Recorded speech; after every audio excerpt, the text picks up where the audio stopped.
Alright, and we are recording. Definitely. Alright, welcome to another episode of WAWNRT Recording This. And this evening we're joined by Prido. What's good, man? I'm chilling, bro. I'm happy to be here, man. Yeah, man. First of all, congrats on the album, man. Thank you, bro. Congrats on the album, man. Like I've been bumping that for a hot minute. Yeah. I'm enjoying it. Yeah. But actually, before you proceed, if you just clicked on the link, please do like, comment, and subscribe, and of course, check out the album.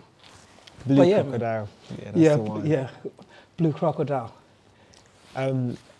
It's just come out. Like it's a project that I've been working on for a while, for a minute now, and. In the last few years, I've been putting out singles, and a lot of people that support my music were like, bro, you've done too many singles there. We want to hear a full body of work. We don't want to be waiting every so many months before we get one song in it. We want to just take your time and just give us one whole full-on project in it. So that's what kind of inspired to get this project. Okay, now we're going to get into that. So we're going to go back to front, actually. Yeah. Let's take it back to the early days. Yeah. Because you've been dropping music since, I think, 2019, give or take? Yeah. So yeah, where did that come from? So, like dropping music, it's been like, basically music has been a part of me and my life, like from early. I'm Christian, so obviously like church is where I first kind of got introduced to music, and like you'd see the choir singing, and your mom, my mom's African, so African moms just push you to do whatever they want you to do. Yeah, I mean, so from Sunday school, you go to the front and sing. So from then, obviously, like you build up a bit of confidence, and you kind of have an understanding of chords and notes and what off-key note and what on-key note is. And over time, that kind of just sort of got embedded into me. So when I kind of left, sort of like got into high school and went into college, I kind of discovered music properly, but it was aided by my experience of being in the church. So it's almost like it's already conditioned into you. Because one thing I was going to say is the album sounds polished. This is what I mean about going back and forth. Because the album sounds very polished, man. It's clean, tidy, like even the production. So so like that makes sense that the conditioning in terms of the music started early. So it's nothing new, but it's almost like you're sticking to things that you know. But then like from singing church, at what point did you decide to yourself, like, you know what? I'm gonna dive into this. So the long story short is, when I was in college, right? I used to live in Preston. Preston is like a town just outside. And there weren't that many black people in that college. I was like one of maybe 3 or 5 black people in the college. So there was like an event at the college, and one of my friends used to be a DJ, and his showcase slot was him and another, like, some rapper guy was meant to be rapping in it whilst he plays some music. The rapper guy didn't turn up.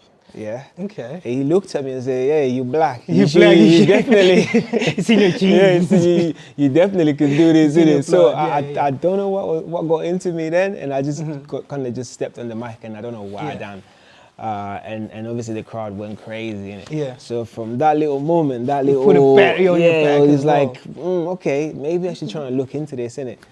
And then I got like a computer. I already had a computer at home, but I put some like recording equipment on the computer. Like Fruity Loops. Yeah. You know what I'm saying? And I got some beat. I don't know where I got this beat from, and I got my sister to like sing on the chorus, and I done a little rap. And then I don't know who I sent it to, bro. And then next thing, it got played on like some small little radio station near my end. Oh, really? So that was just another battery. And from then it just like kind of grew. I kind of started looking for people that were producers in the city, and my journey into music just started like that. Yeah, so it's kind of like somewhat cohesive, but at the same time, just things aligning in terms of the journey.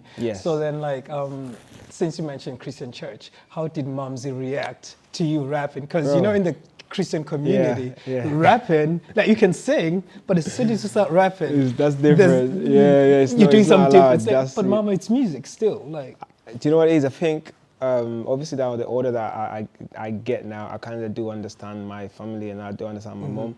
where she comes from, because my mom's like a proper, like, you know. Yeah. So she's never been a fan of the music in that sense, due to her not being able to relate to the music. Yes, that's they grew up on a that's different type of music to what. Because you can argue, to be fair, you can argue that blues, certain bars in blues, it's like, hey, yo, did he just say that?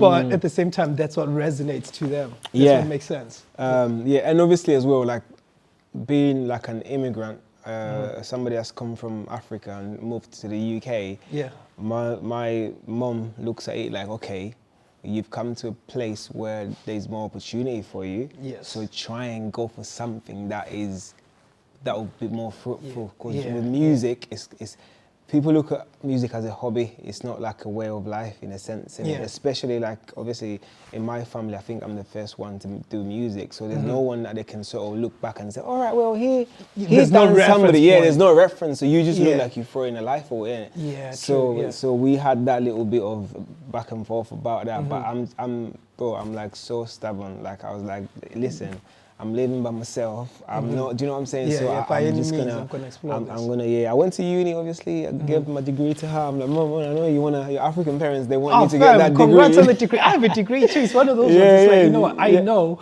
the key to explore my creativity is to send you that degree. Give like, you know what? So you didn't fail, Mama. I still got my education. But I'm still, like not that, like, people who didn't get a degree, they failed. No. It's not what we're saying. African parents look at it as a big achievement. Yes. So if you want to keep them happy, you gotta go for that degree. So yeah, man, I just done that, and I've just been pursuing music for a minute now. But obviously, it's taken me a while due to obviously trying to find my voice, trying to find what I should sound like and what topics I want to speak about. Because obviously, being in England, living in the northwest of England, there's not that many people that come from where like I come from that I can relate to and be like, oh right, you took that path and that led you to that. There's literally no one. Once again, going back to the reference point, even for yourself, it's like, wait, who do I look at to say, no, they did it this way, you know, and maybe I'll apply the same template. They're from the same lands, they speak the same language. Because one thing I was going to say, your earlier music, some of them actually references places back in the motherland. Like I'm pretty sure there's Zambezi. Yes, so there's other songs like that which are titled, which to me you always giving homage to. Yes, 100%. And that was my issue as well. It's because I've always wanted to have the African identity there. I didn't want to lose that. Like I have friends that are African, and when they sing or rap, you wouldn't even tell. They just sound like they're from Western. So I always wanted to have the African element to my music. Not Afrobeats, but just Afro, like Afrofusion. That's why I call myself an Afrofusion artist. Yes, I was going to actually ask you what sound, or how would you describe your music? So Afrofusion. Afrofusion, yeah. I think it's because obviously Afrobeat itself has been very prominent in the UK, in the world really, and every person that's in Africa gets sort of put in that category. Like, do you know what I'm saying? Okay, no offense to Nigerians, but it's annoying sometimes. Like they meet you like, oh, are you Nigerian? How? What gave you that? Like just because, are you Jamaican? It's either Nigerian or Jamaican. So I think it's just what people. That's the first thing people have been accustomed to. That was 100%. Popular.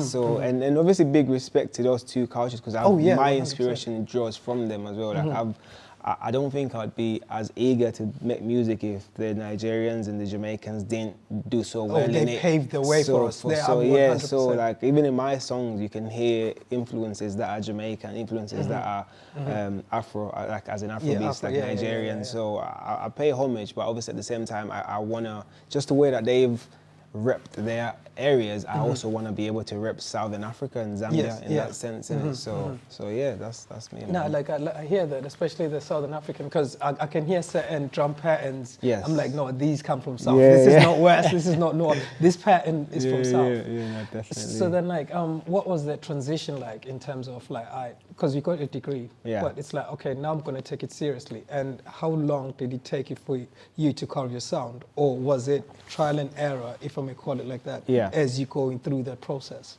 I think it was trial and error.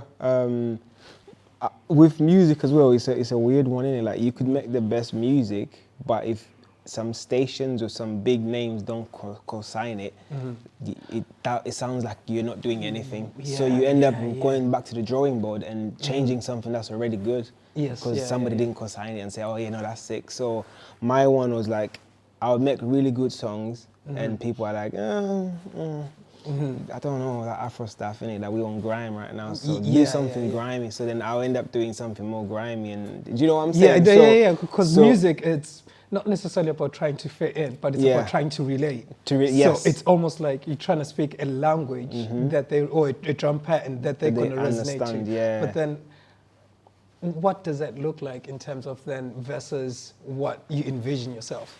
Bro, it's like more your own sound. It's completely, obviously, like, because I've kind of lived in England for a while now, so I'm accustomed to the sounds out here, like the grime and the garage and all that kind of stuff. Like I love that music, and that's music that I sort of matured it. It influenced us greatly. Yeah, so obviously I want to have elements of that in my music, but when I kind of decided to be an actual full-time musician, I understood, like, okay, all right, music is not, when you're trying to do it full-time, it stops being a passion.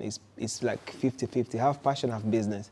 So in order for you to be successful, you have to meet them where they are and then let them trust you. Then now you can bring in your element. So like I kind of worked my way into first, like the songs that I first kind of got known for in Manchester, the songs that sort of made a bit of noise were grime songs. So more people started looking into me. Oh, that guy's a 60, he does grime. So the more, so when I got people's attention, then I started infusing the Afro. Because they already liked me from the other side. Yes, they already resonate with they had no you. choice but to just kind of grow with me in the direction that I'm at, until I kind of fully sort of done a 360 where I'm known more for Afro than the grime. Right. Okay, gotcha. So it was almost like you let them grow with you rather than being the artist that says, you know what, I'm going to try master it before I go outside. It's like, no, I'm going to be outside. You're not going to watch me grow and get better at this while I get better as an artist. Yeah, definitely. Okay, so like, that makes sense, because now I'm looking at the fact that when I was looking at your track record, it was like you said earlier, you were dropping singles. And was that sort of, let me say, per month or monthly in order to just get the traction? And it was obviously before lockdown or just around that lockdown time, it was more of like every so often, innit? But then obviously the times changed into where streaming was like the main thing, and people wanted the music ASAP. So it was more of like, okay, I need to drop music at least every other month, innit? And I gave myself like okay, for a year or so, every 2 months at least one song.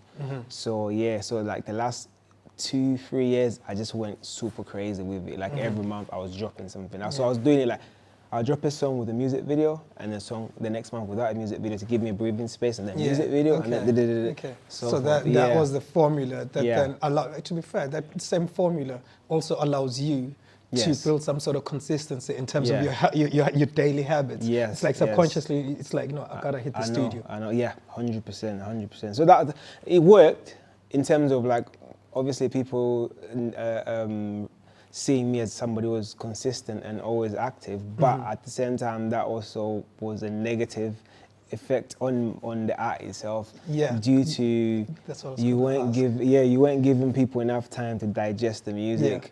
So like I'll have a song that I released this month, and then 2 months later I'm promoting a new song, and then people are just starting to like that old song. So it's like you borderline didn't give this song enough justice 100%. Or enough push for it to be 100%. So but that's the time we're living in. Everyone's saying more consistency, drop all the time, come on, more music.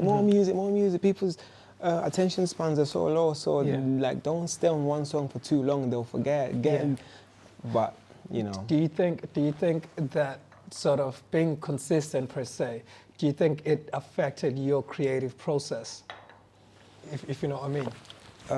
Because it's like you're rushing to finish the assignment. But I think it didn't, in terms of like making music, right? Like making music, because I've been making music for a while, in terms of recording and going in the studio and making a song, to me that's just like second nature. I can do it at any time. So that is not the hard part. The hard part is where you're thinking of, okay, I've got this song, how do I present it to the people? How do I do a creative music video? Do I try and hit up places where we can market? Do you know what I'm saying? So that's what kind of got the damage.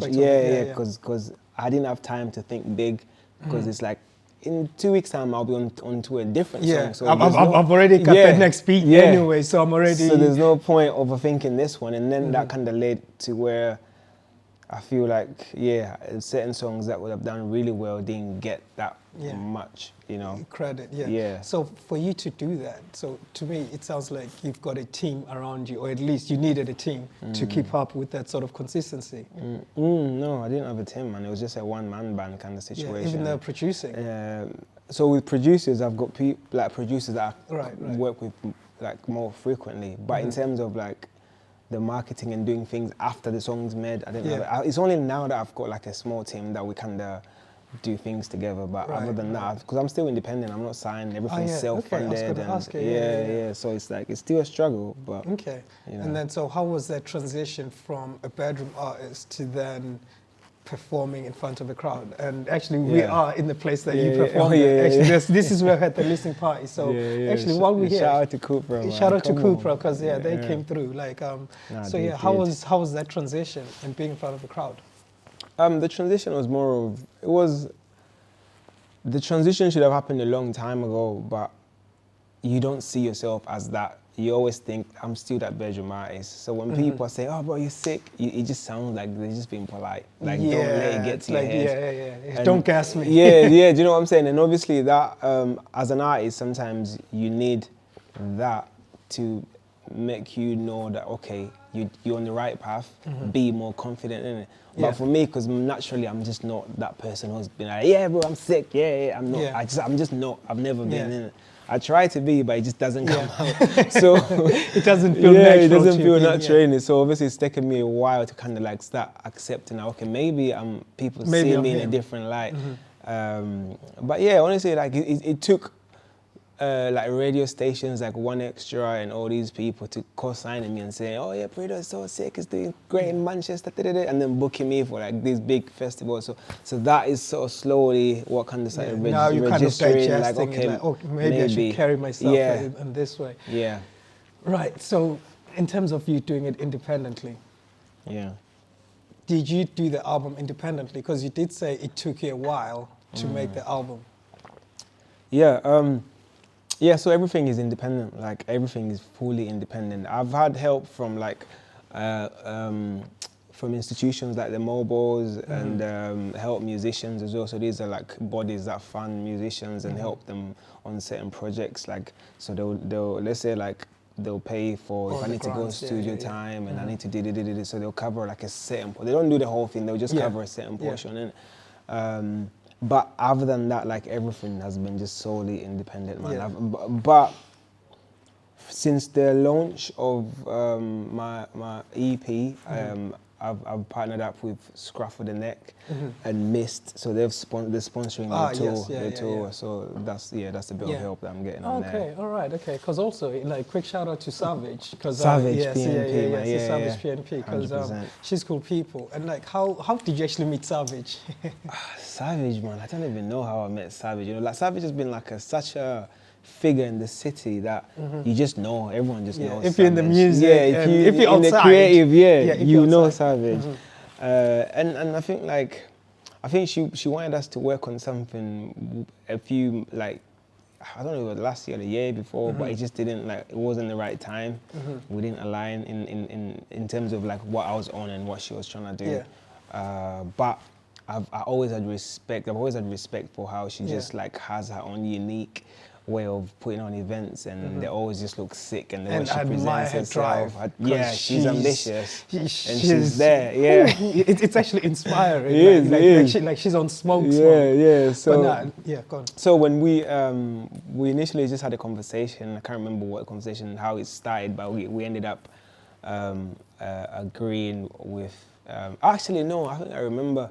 I was speaking to some people from Scruff of the Neck, but she also works with Scruff of the Neck. So when obviously I think they had a conversation as well, saying, oh, we spoke to Prido, and then she was like, oh yeah, Prido. So I feel like she kind of was the right person to sort of push the ball over the line.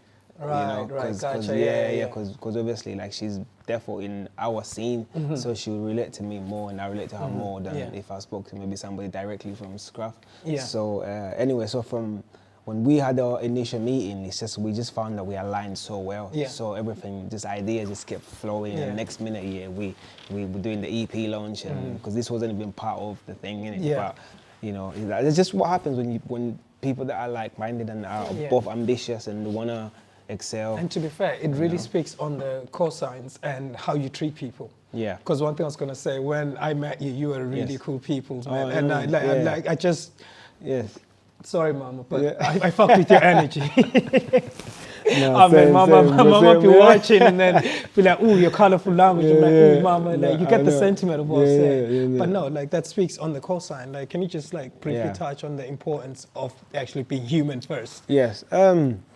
I think it's very important, especially in a world now where everyone's pretending to be something. I feel like we lack those actual human connections just due to the fact that everybody wants to be either famous or want to act like they're just numb, they don't have these emotions, they don't feel certain things, they're just lit like 24/7. But I feel like that's where we're missing the essence of just togetherness. And my whole thing has always been like, I've come from a different country. I've come to England. I don't have relatives here. I've had to make new friends here, and those friends have become my family. And I'm like, you know what? It's not all about blood. You can find people that you... So my whole thing is, I know there's so many other people that feel lonely.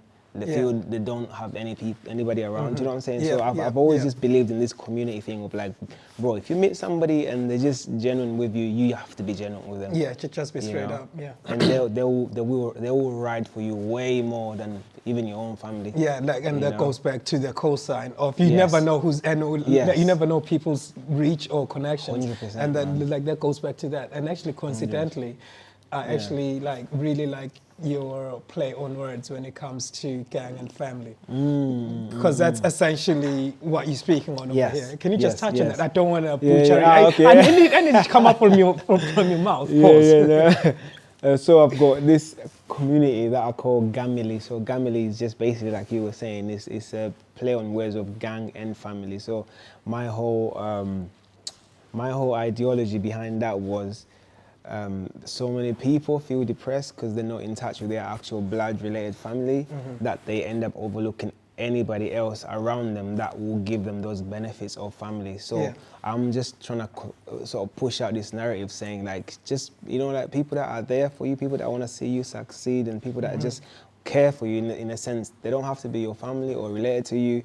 As long as those people are just there generally for you, those people are your gang or your family. So they're your in a sense, your family. But I just call it Gamilee because it's like you can be gang, you can be a family. Yeah, call it what you want, but ultimately it is a family. Yes. And to be fair, like to touch on the album, I was low-key mad at you. Right? Yeah? Oh, no. No, but then this was my own ego and my own excitement when I was listening to the album, right? So I'm whipping, comes up on the dash. A track with Superlative. Yes. Oh, mate, I got so, dude, I got so, I was like, ooh. And then it went to the next song. I was like, wait, did it just glitch? Wait, what just happened? Dude, I went back and forth, trying to find the track. I'm like, wait, something ain't right. Something ain't right. To the point that I actually hit up Superlative. Like, yo, man, like, you got me excited for no reason. Was that intentional? Yeah, it was intentional because me and Superlative, he's a funny guy, man. Me and him have always going back and forth, like, just on jokes and the whole... So he's like he's a friend of mine, and we just go back and forth, and he just thought he would just take the piss and just sent me the voice note just randomly. Oh, so it was a voice note? It was a voice note just randomly, and I thought, okay, I'm gonna put this on the EP then. But I didn't tell him that until the day, like I was releasing the EP the day before. I just rang him in it. So, but he's cool people, man. So, to be fair, I thought it was a very joke skit after I accepted it. Do you know what I mean? Because I even checked my phone, like, nah, let me just see this for myself. Like, you know what, you played me, but we got music coming though, me and Superlative, like. All right, it's just I feel like certain artists, I don't want to just do a song with him and just put it out. I want to have a whole thing around it where it's worth us. Do you know what I'm saying? Like, I don't want to just like not for the sake of it. Just a little one song. Like, I want it to be because he's a great artist, and I want to make sure. He's made with the music. The enough recognition it needs in it. All right, okay, because I was low-key mad at that. But so in terms of like the album then, how many tracks did you record for the album? Because it's an EP, by the way. It's an EP. You say that. No, I'm gonna argue with the creator. To me, as soon as you go past 7, I know, it's an album. But then I had a hypothesis, right? Because I feel like whenever you, like at the listening party, you called it an EP. Yes. But then to me, after it came out, I'm like, yo, that's 9 tracks. And then 2 bonus tracks, right? It's not, so I was like, wait, was this part of the plan? Because the last track now, the last track called Home, it's so current in terms of what's going on like right about now. It's like, wait, did you just decide last minute, like, actually, you know what, let me put on Home? So with that one, yeah, to be honest, that was the last track that I recorded. Oh, was it? For the EP. My hypothesis. Because I wanted to, I'm always like wanting to have a balance 360 where like, okay, I'm speaking about love, I'm speaking about things that are not so good, and then I'm also speaking about current affairs in terms of it could be political or just like what we're seeing in our day-to-day lives. And I live in Salford as well, so but I remember once I'm walking through this street and there's just bare flags in it. It just felt like it's you know what I'm saying? Home. Yeah, it just, I'm joking. It just felt a bit like, do you know what I'm saying? Like, but, you feel a bit uneasy, like, wait, what's the step? Am I what does that mean? Yeah, do you know what I'm saying? Because I live in England, and I'm like, you know, as much as I say, I'm Zambian and I'm African, but I still rep for this country, like, because this country's given me so many opportunities, and I can't never take that away from the country. So I'm always going to ride for England. Low key, as well. not even low key, high key. Majority of our lives is spent here rather than the motherland. 100%. Do you know what I'm saying? So I'm a dual citizen anyway, so I'll ride for both. But yeah, so that song, I just thought, let me end the EP on a note that's more educational as well, where I'm actually not just speaking about girls. Let me just, you know. But I wouldn't say on the EP you were speaking about girls, right? I feel like it's low key. I feel like I can imagine it as a double disc, right? In the sense of like as a, let me put it as a vinyl, right? Oh, yes, side A, side B, right? Yeah. Side A is more so for the girldom, and then side B, you can see the split for the Gamilee, if that makes sense. Because actually, going back to superlative, I feel like he reintroduced the Gamilee. That was intentional. Was it? Okay. I guess my question in this then, was the album sort of conceptual, or were you going with, after recording all those songs, like, you know, this one's fire, like, you know what, this one can marinate, was it? Yeah, it was 100% like that. I've always been like, a fan of listening to something that just feels like it all fuses in together. Obviously, at this moment in time, I don't have the facilities to really find that sort of synergy where the whole thing, like, I feel like it requires more. Like, one of my favorite albums is My Beautiful Dark Twisted Fantasy by Kanye West. Because of just how the thing just feels like a story. Do you know what I'm saying? It just feels like you watching even the short film. Even the short film we dropped for it. Do you know what I'm saying? So like my aim is to kind of get to that stage where like I just feel like from the visuals, from just it just feels like you're watching one whole film. You know.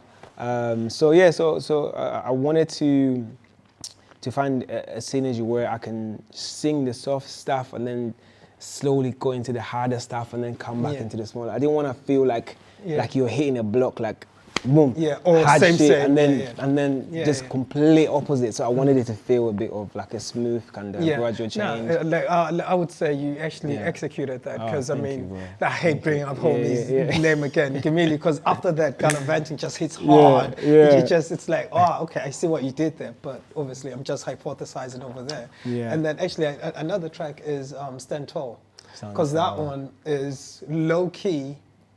I would say low-key philosophical in comparison to the other tracks on the album, if that makes sense. That was meant to be the end of the EP on Stand Tall. Right, okay. Yeah, but everyone, like all the producers were like, nah, you cannot end it here. You cannot end it here.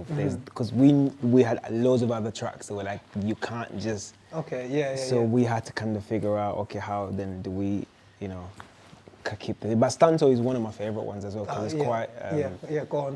It's quite a meaningful song to me in terms of what I'm speaking about, because that's like my actual true sort of experience in terms of life and just being somebody who's been working at his music for such a long time, and everyone goes, oh bro, you're so sick, man, your time's coming, you're gonna blow, and it's like, bro, it's been 2 years now, I'm still hearing the same thing, and it's like, so as an artist, you normally get frustrated because you feel like But then obviously that has taught me to be patient and not look at it as in there's an end goal where you're gonna get this big amount of money. Like no, it just, if it's your time, it's your time. If it's not your time, it's not your time. Maybe you're not meant to be the guy that's selling arenas. Maybe you're the guy that's paving the way for the guy that comes and... Do you think there's an element of self-acceptance in terms of being an artist then? Do you go through all those thoughts? Oh, 100%, every day. Like every day. Obviously, like I got family, and family will always try and, what's happening with the music? So, you know, like, so those questions make you reevaluate yourself and like, should I just go and get a normal job? And do you know what I'm saying? Yeah. But it's more of, you force yourself to not kind of have those expectations of where I'm gonna blow, I'm gonna be this big thing. Okay. So that kind of, it sort of helps you. So it's about curving your own expectations, but being open-minded to the experiences. And if it's my time, it's my time. However, if I'm really about this, I'm gonna keep doing it. Because if you have expectations of this big payout at the end, that's when people get super depressed. They even like obviously like, people speak to me and say, oh, you've done so much, you've achieved so much in Manchester, you're the first person that did it. But to me, I'm just like, I'm not even nowhere where I need to be. That, to me, that is not like, I'm appreciative because you don't get blessed if you don't appreciate the smaller things you have.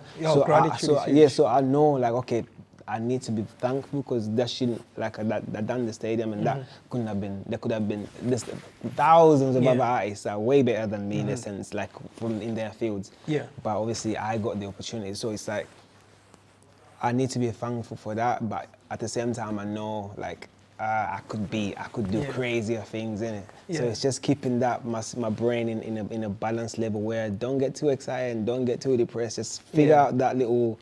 just flow. So you can keep floating until your time comes. Yeah. Do you think that's been very important? Because like you see a lot of artists, or actually I know I can relate to some that have dropped one album and then just thought, you know what, that's it. 80% of people that I started making music with are all not even making music now, due to the fact of life pressures, innit? So, and because the music is a way of, you make one song to then everyone's talking about it and you think, my time's here, bro.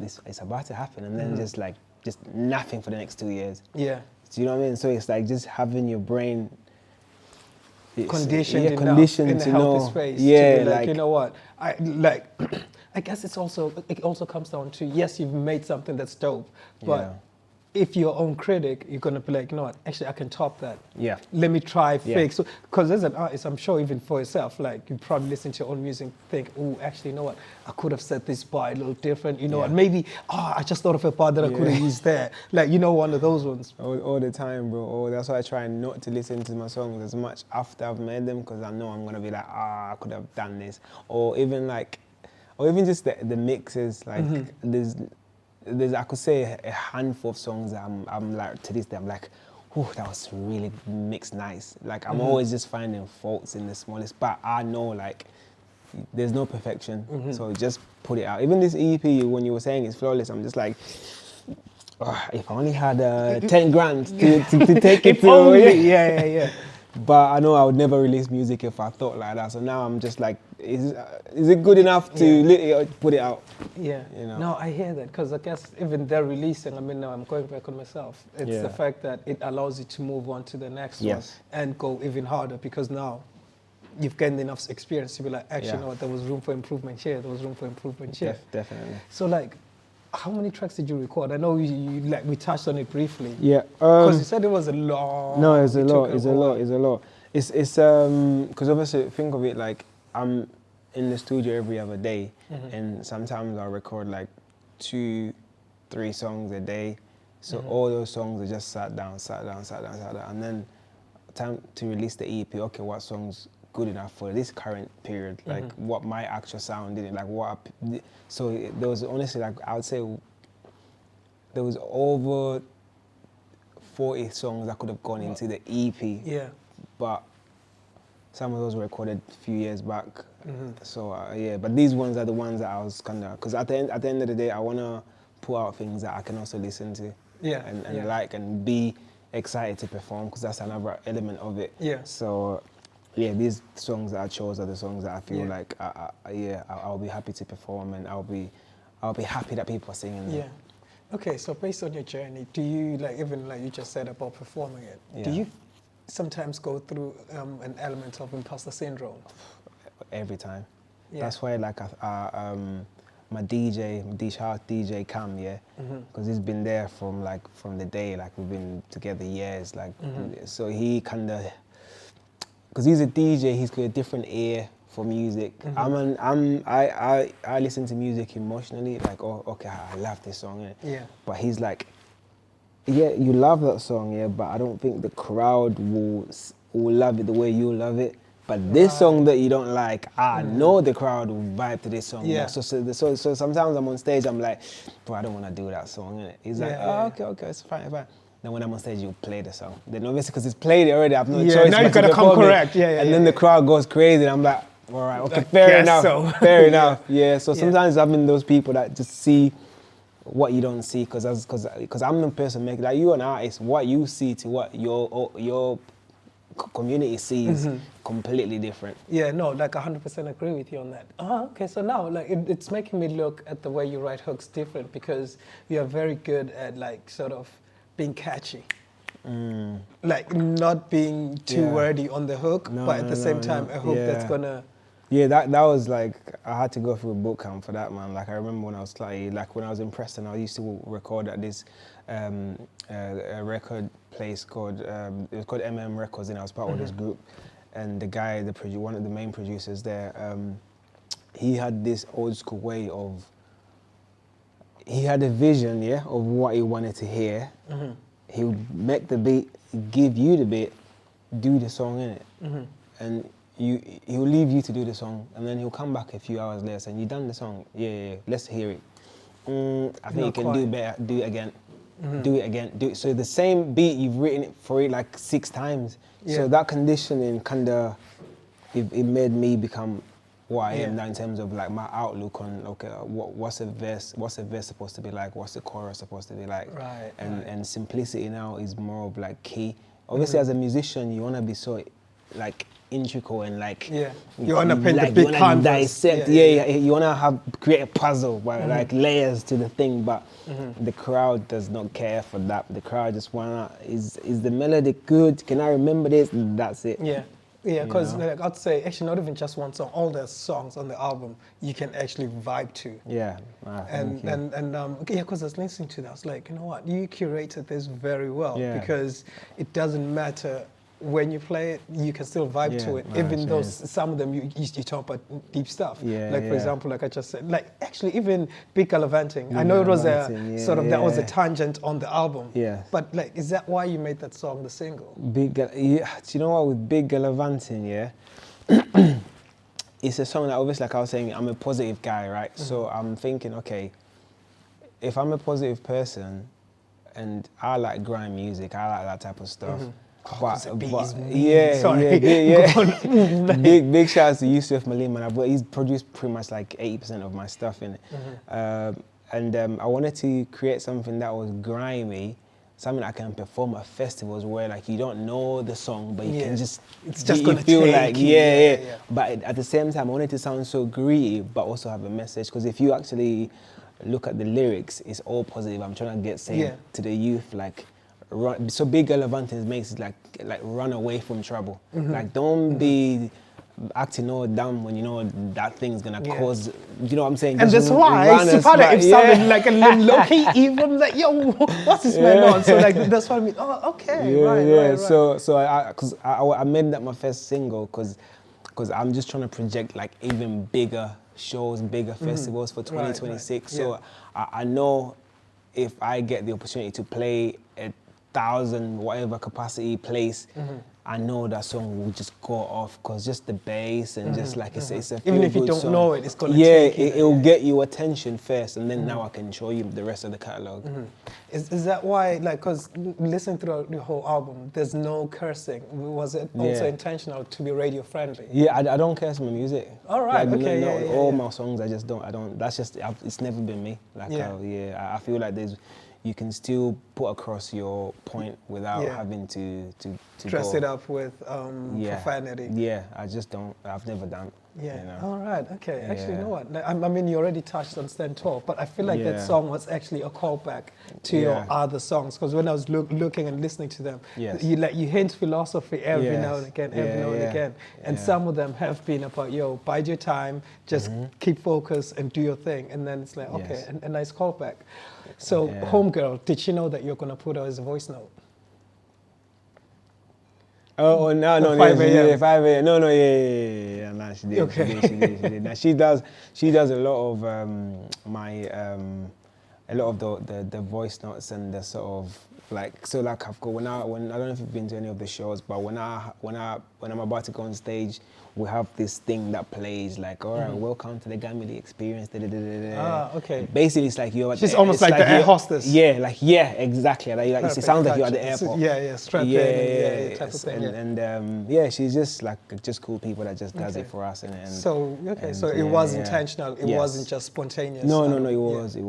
I didn't because normally I have the Gamilee at the start of pretty much a lot of the songs in it, but with that one it just felt. And big shouts to Yella as well. He's a sick producer from Preston, and we just he's a sick producer, man. And it's just there was an empty slot at the start of the song, and it just didn't feel right me putting that Gamilee tag on there, and I felt like I feel like this needs something that can put you into where the story is going already. So just so whatever she says at the beginning just tells you what the song is going to be about. Yeah. So because that's the love aspect that is, like I said earlier, that's intertwined in the album. That like sometimes you hint on it, but then you tangent away. Because you can even argue, because on the second track, you can argue that the track after Superlative, it's almost like now you're going outside, big gallivanting, now you're on Motive. And then you come back, and then at 5 a.m. it's like, all right, I'm still outside, I'm still on Motive. But then you go through that journey, and then 5 a.m. you're still on that type of time. Yes. But then now when you Stand Tall, it's like, no, 100%. So that's the sort of, that's what I mean, you did execute that. Nah, thank you, man. And so, what did you think of Monzo? I don't know if you had Monzo. Monzo. You know what? Monzo made me think, actually, no, you didn't have that many features on here. No, I know what we just mentioned, Homegirl and Superlative. And July 7.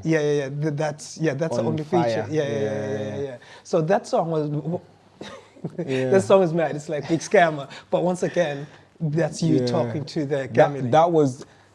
That song, it was a bad patch of my life. On that Monzo part, it's like when our first year of uni and you're meeting these guys that are doing these mad things, and you just end up getting roped into that world as well, and so I just thought, you know what, let me just say something that because it's like this was like going like a few years back anywhere, like scamming and stuff like that was like high, and especially when the Monzo stuff came into the UK, like everyone was just using it for dates, and but surprisingly that song is like people's favorite so far. Like people keep messaging me, and that's not a song that I thought was gonna be. That's just like, oh really? Like I thought like that song would just complement Big Gallivanting. That's why it's next to Big Gallivanting. Yeah, that's why it's straight after. But see, for me, the way I looked at it, it's almost like a continuation of Big Gallivanting. Yes. It's almost like this is the Gallivanting I'm talking about. Sick. I didn't even think of it like that, but that makes sense. Like, you know what I mean? As a continuity. Like, and that's why it's like, okay, there's the devil on your shoulder, Prido,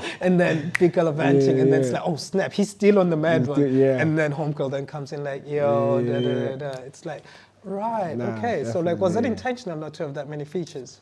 Yeah, honestly, like I wasn't gonna have no features whatsoever. Right, okay. With the thing with the song with July 7, man, it was like, I've obviously he's a sick artist from Manchester. I've always like rated him. Like he was spitting.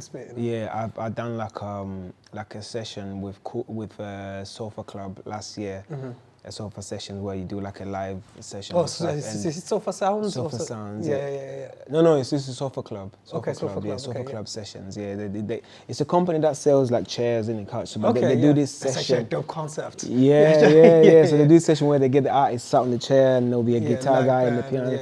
Yeah, and I've done a song, and they say to me, do 2 of your songs and one of like a big artist that you that you like in it. And I thought, why am I gonna do some big artist who's already like famous when I can do somebody in the city that I actually like?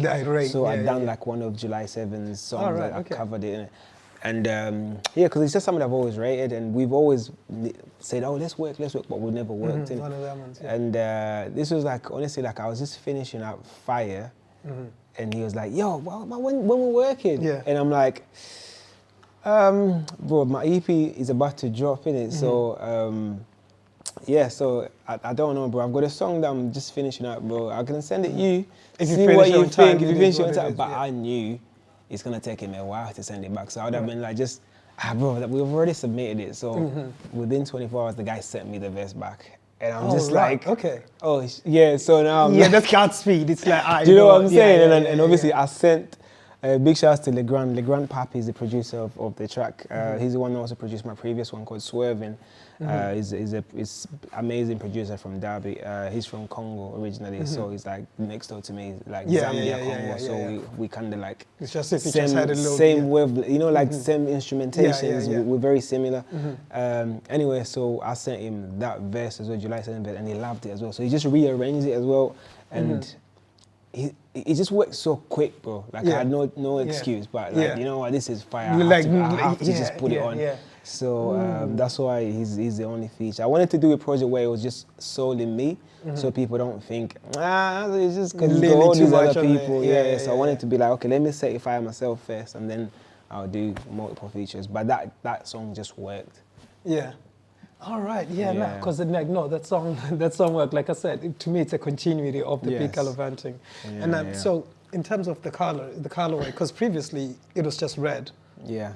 And I'm assuming, as you were saying about the branding, the marketing of everything, is that why everything on this one is blue? Yeah. Okay, actually, you know what? Remember what I said, we're going to go back to front and forward. Why did you call it Blue Crocodile? I know you touched on it when we were here, but I want you to speak on it yourself. Blue Crocodile was basically just like a concept that it's more of how I thought of myself when I was here. Like, okay, I'm a guy who's got these emotions inside me, finding ways of letting these emotions out. There's emotions of grief, like I lost my dad when I was like 10 years old. I'm sorry. So that's right. And just like I lost my cousin. So it's more of like there's this grief that has built in for all these years because I'm African. We are taught to be like, you gotta be a man, bro. You gotta be macho. Don't show emotion, innit? But so obviously the older you get, and obviously living in England as well, it kind of starts showing you different ways of dealing with that. Because we don't think, you know, like what I've realized is that when you are around other Africans, you don't feel like there's anything wrong, there's no grief, there's no nothing. When you other Western people, because they go through, they enhance those feelings. No, why your dad died? So are you okay? And then you start looking in, like, am I okay? Because I've never faced it. Dude, I 100% agree, because similar bodies, my dad passed away when I was young as well. But it's one of those ones that, like, okay, fine, I don't know about you, but it's like, you know what, seeing proper nucleus families, it's like, you know what, must be nice. But at the same time, when you're with other black people, it's just like... It's a commonality. Exactly. It's not overly surprising, but at the same time, it should be surprising. It should be. Arguably. But at the same time, it's like we just wear that as part of life. It's part of, you're not the only one, man up, keep moving. Exactly. Like, do you know what I'm saying? So Blue Crocodile was more of like a concept, like, okay, you've got all these emotions, you blue inside, so blue, like sadness is the blue color, innit? So, and obviously, I've got these emotions that I've never faced. I'm growing up to be a man. I live in a country where certain times you get looked upon as and you're just a monster, you're a black guy, you either a criminal, you either this. Mate, So imagine all those combinations, innit? People think you're a monster, but deep down you just want some love, innit? That's what it is as a black person. You just want to be accepted, you just want to have a family, you just want to... So the concept is you either let those emotions eat you alive and you just, you cease to exist, or you use that as your strength. You see that as your unique story. So in the concept is, I'm the crocodile, I'm from Africa, I'm a crocodile, like, that's what the world sees, this black guy. You could be a criminal. To be fair, crocodiles are said to be emotionless. Do you know what I'm saying? But deep down I've got this crazy emotion that is now pouring out of me. changing my color to be blue. So blue now I'm like, okay, there's a Blue Crocodile. That's something that exists. So that's my superpower. I'm like, I should be a monster, but I'm embracing my vulnerability, my situations, and just finding the perfect way to cope with it. And that's just the concept. It's deeper, but low key, that's what that is. But then, bro. I mean, so now like the juxtaposition, right? Based on the name of the album, and then juxtaposing the actual sound of the album, it's very dancey, very happy, and very vibey. But in the depths of it, it's like you're feeling blue. Yeah, you're feeling blue for a while, and now you've found out, like, you know what, you've been given this situation maybe so you can find your unique self. Do you know what I'm saying? If you're a happy person, your whole life everything was sweet, you would have never found yourself. Yeah. So sometimes the universe has a way of putting obstacles for you to go and figure out who you should be. Yeah. Oh, okay. Now you could go in the philosophical route. Yeah. Do you think some lessons in the universe keep coming back? Like, you know, some people always like for example, right? It's like, I know what, I was with this girl, she treated me the same as the last one. It was just like my ex. Do you think the universe places certain aspects of things until you actually master the lesson before you can actually move on to the next? 100%.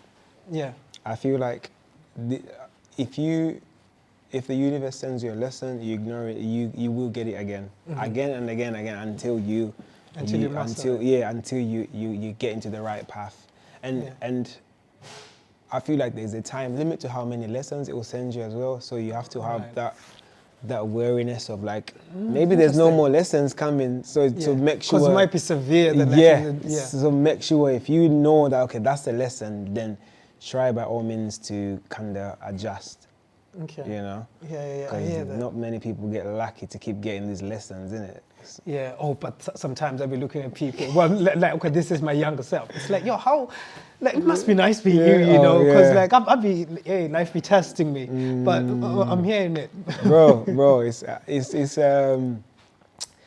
one of them, innit? Like, I saw, this is like completely out of like the segue. I saw a quote, not a quote, like a little story of this guy, He was basically speaking to God and saying like, bro, like, I've been here faithful for 20 years, bro, grinding. All I can afford is a bicycle. Yeah. But my next door neighbor, my guy's been just working for 5 years. He's got his mansion. He's got his thing.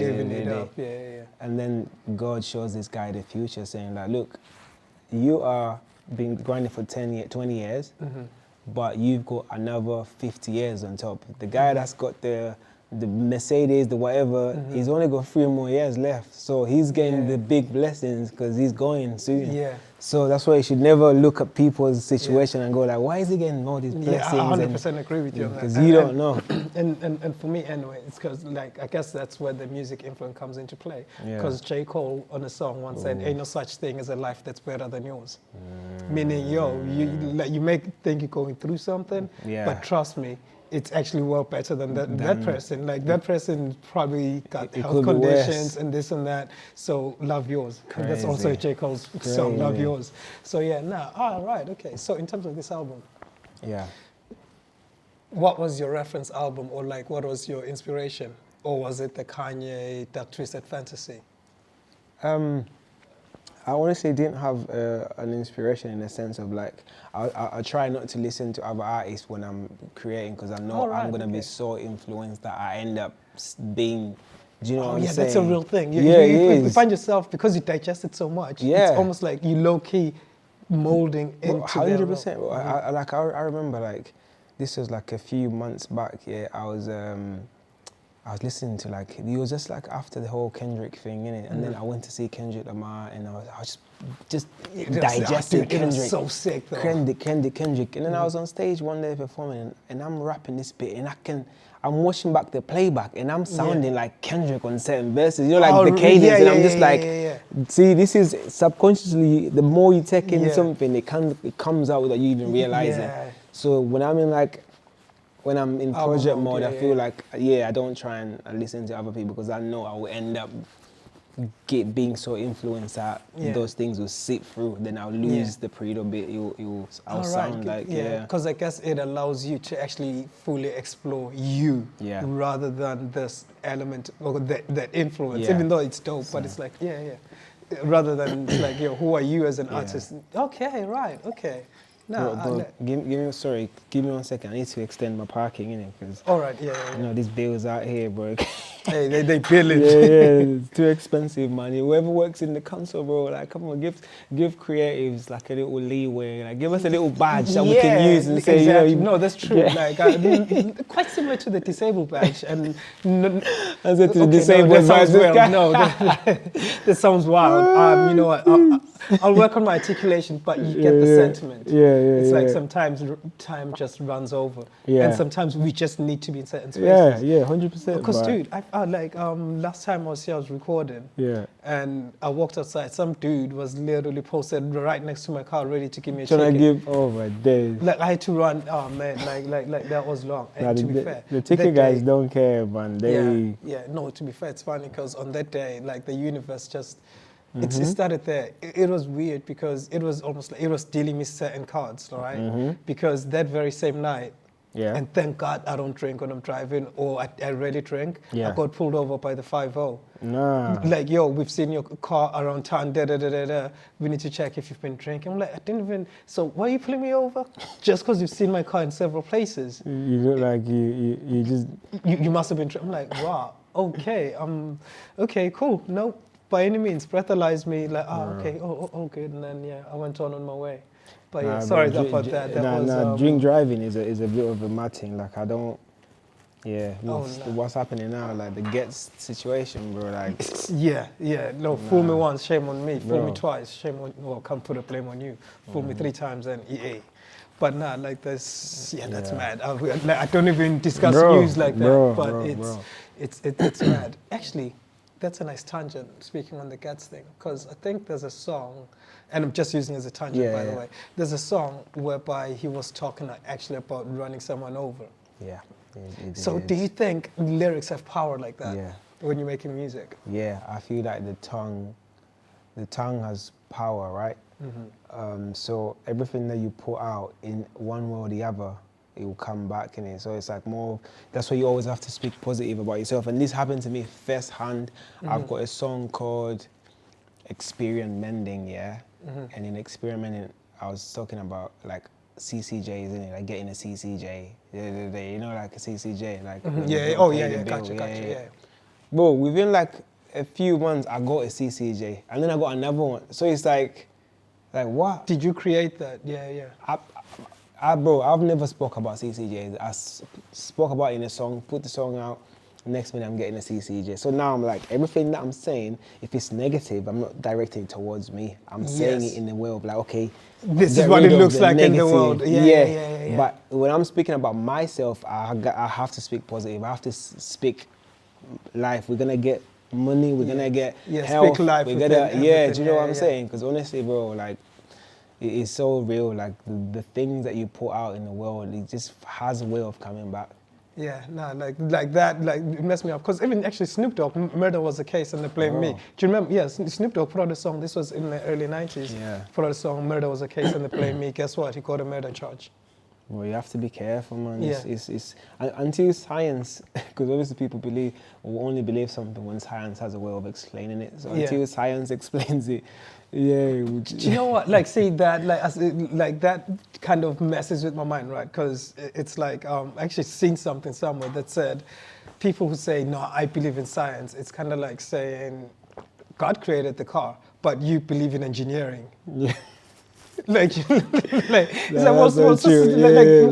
creator of the car? But no, I believe in engineering because that's what created the car. But so are you still spiritual then, or religious? Are you still I am. I don't go to like church as much as I was when I was younger, but I have a connection with God. I feel like I've never not had him next to me. I'm always praying, bro. I'm always just giving thanks, and you know, like, I feel like it's just one of them, innit? Like, just constantly pray, constantly try and speak, constantly try and find yourself in places that are not man-made, so you can remember the connection. Because sometimes, because we live in a concrete jungle, so everything that you see around you is built by people. So material aspect of the world, you don't. It's like when you're in a park, you see the trees, it kind of makes you think oh, okay, this is live. This is But if yeah. you were saying, there's Everything nothing that makes you feel like this is. Do you know what I'm saying? Nothing makes you grounded. No. Like, and there's not, like, it's almost like, because you sing man-made things, it's almost like there's an ending to the thought process. Like, oh, I wonder about that brick. Yeah, mortar, water, done. It does, yeah. But then when you're looking at a tree, it's like so much thought can go into it. Even like you look at how tall it is, like how deep them roots run. Oh, I wonder how far actually the water is down there. Then there's a lot more layers to your thought process. And then also when you're looking at trees, sorry, yeah, you triggered me. Because when you look at trees, there's an element. Yeah, you were talking earlier about gratitude, right? You look at trees. It's like trees go through seasons. Sometimes they lose leaves, and that's like almost to say there are hardships. Yes. But they know that no, my time will come, and then I'll have leaves again. And that comes down to what you were saying earlier about gratitude and the fact that you're quite religious, which to me it reflects to the element of you being religious, because without that there's no gratitude to the perspective, because it's almost like you understand that not everything is man-made. No, bro, sorry to cut you off on that segment. The stuff about trees, I saw something a few months back saying trees, like let's say there's a group of trees and one of the trees is kind of dying, those trees will put together the nutrients and send to the other tree. Like they've just figured out that trees have that, like where they can know, oh, he's not well, let's send our nutrients to, like that's just that's just deep, bro. That's crazy. Nah, like that's conscious, right? You exactly. You can't you can't put it into words. But going back to someone saying, no, I believe in science. If you can prove it scientifically, it's like, oh, if you can prove engineering, then the car moves. Cool. You to put fuel in it, but someone made that car. I just feel like the universe is older than what we think. I feel like there's knowledge that's been lost that was so beneficial to humans, and things would have been so easy for us, but we're in a society where we've just made things so hard for ourselves. There's natural ways of just having a better life, but we've just decided like, nah. Yeah. Do you think that's also why you make music? Because I feel like that's low-key the universal language, because from the creator's perspective, you can actually feel the vibration of the music. Yeah, I think obviously when I started making music, that wasn't the goal. I wasn't as deep as that. I was watching MTV Base, seeing Lil Wayne on stage, and I'm like, I want to be like that. You know? But obviously the 6 more, foot, 7 foot, sorry. Yeah, bro. Like I wanted to be American as well, bro. But obviously the older I get and the more I'm seeing what my music does to certain people, it's kind of giving me a new outlook on the responsibility and just even if somebody can be at my show and just for like the little 20 minutes I'm on stage, just be transported to somewhere where they forget their feeling worries. so blue. Yeah, for me that's like, okay, that's an achievement in a sense, bro. Even like, and that's why my music as well, I try and make it so like diverse in a sense that I don't put like an age limit to the songs where it's like, okay, I can make like Big Relevant and the older generations won't because it's too noisy, but like songs like maybe Fire or 5 a.m. Oh, even Crocodile Circle. Yeah, Crocodile Circle, yeah. It's something that somebody who's in their 60s can still vibe to. They can still feel some warmth with it because it's a feel good song. Actually, yeah. Do you know? Like I don't know if you've heard this. I've said it many times. I performed at this festival called We Invented the Weekend on Media City, bro. Some few years back, and after the set, I was just walking. This was like 8 hours later. You know, like you leave the festival, you're in a different part of the town. And some lady, bro, like she was in the 80s, bro, came up to me and said, oh, I seen you performing at that festival there, and it made me so happy. I don't know what you were saying, because obviously some of the songs are very like, use vernacular, the mother tongue, some old white lady, bro, and she was just like so happy, like I just feel warm, and now I'm like a fan of you, and so obviously that for me, that's just how powerful music is, bro. Like the age gap between us is crazy, and we from different parts of the world. But that was the point of connection. Do you know what I'm saying? So that just says, that's why that, bro, is, I don't know. In Islam, music is haram, bro. It's like you're not allowed to listen to music. No, you're not allowed. I don't know what I don't want to. Yeah, no. But I know there's something where Muslim fan. You're 100% correct, and it's not from a judgmental perspective because coming from Southern Africa, everything's music. Yeah. To us, dude, like drums, this and that, the rhythm, and also it's a way of communicating. 100%. Like based on our culture, stories were told via the music, the drums. And that's why actually, like even in Southern Africa, there's clan names. Yeah. The clan names, it's someone ringing off in a rapid format, like giving you praises. My family is from.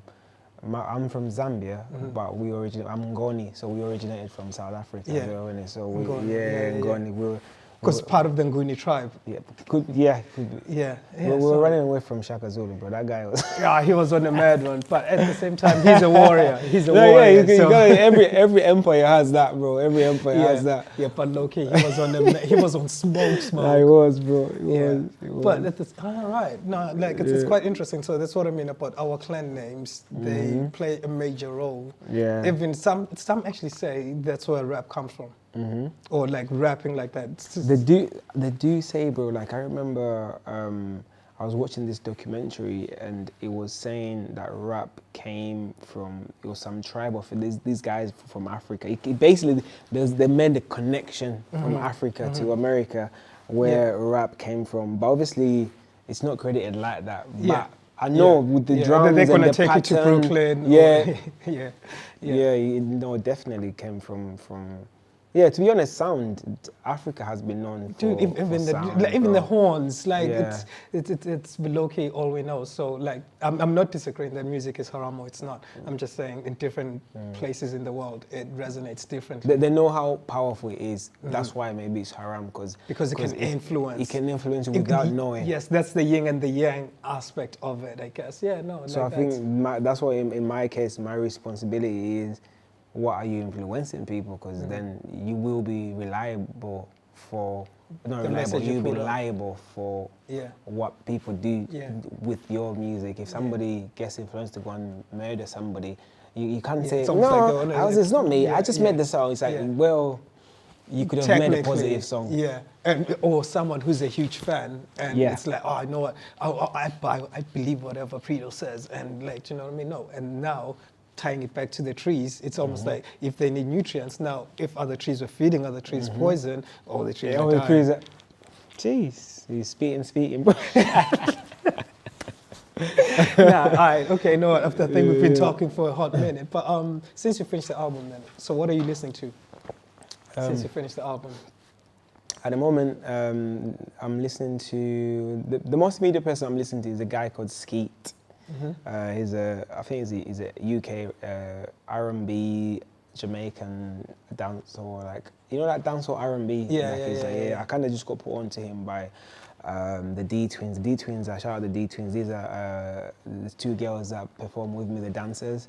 On stage, and they're always like, every time like we're going to a show, they'll put him on, and I'm just like, what's this guy you keep playing? Do you know what I'm saying? And then obviously, I'm just in the car by myself. Let me play what he's playing. And I'm just like, oh, this guy's sick, man. And so I've kind of just been rinsing his stuff. How's it make you feel? Sorry, this is where we tuck in. We're drawing to a close. No, I like what he's doing, man. It's inspirational because obviously he's doing really well. Like, but it's also just a testament to where the music's scene is at the moment in the UK.